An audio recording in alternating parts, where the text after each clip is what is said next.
Dan dug into reports about this specific helicopter and found one report filed with the FAA last September showing the chopper had a problem with metal in the transmission oil. There aren't any reports publicly available showing what happened after that. And we want to dig a little bit deeper into that investigation and bring in our own aviation expert here, NewsCopter 7's John Del Giorno.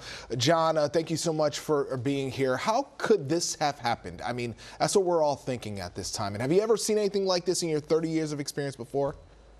Not like this. Not exactly like this. The first thing that struck me yesterday was the fact that the aircraft was shedding parts. It was disintegrating in the air, and it's not something I've ever seen before without an impact with another object. That other object could be another aircraft, a bird, a drone, but we haven't heard any signs of that. It looks like this was the only airborne object involved in this accident. So what would cause an aircraft, a helicopter, similar to NewsCopter 7? It's behind me. The aircraft, the Bell 206 and the Bell 407 that we have, they're kind of cousins. They're very similar. What would cause something like that to come apart in the air?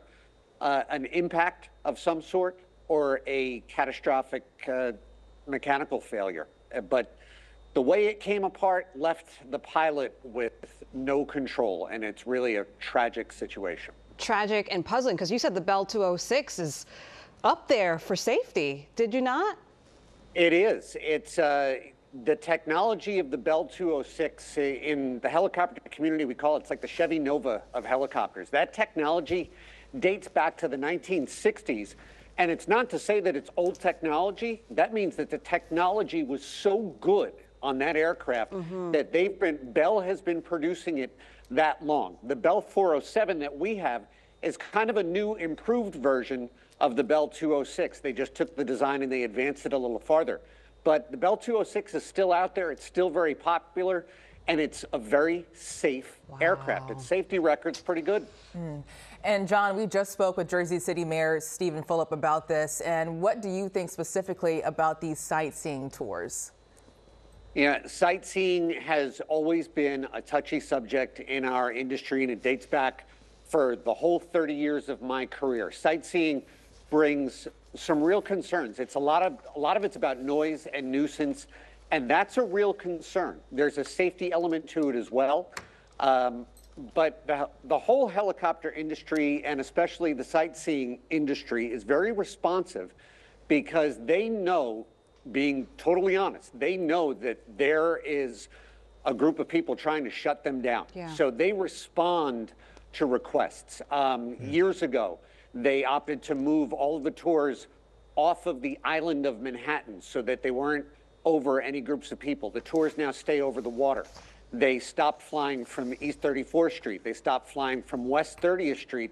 They only fly now from Wall Street, and they're on prescribed routes, and they stay at prescribed altitudes. So in the business, we say fly neighborly. You're trying to control that noise and that risk, and the helicopter community responds. I was thinking today, you know, even the news helicopter community, we need to be aware. We're based out of New Jersey. There are noise-sensitive areas in Staten Island that we avoid. As a matter of fact, years ago in NewsCopter 7, we used to cover the concerts in Central Park for Good Morning America.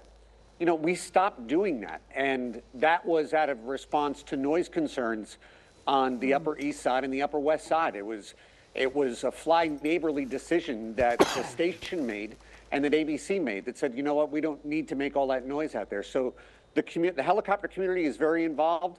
This is going to take that conversation another step. Yeah. I mean, ultimately, at the heart of this, a tragedy has occurred. It's the most puzzling thing to happen.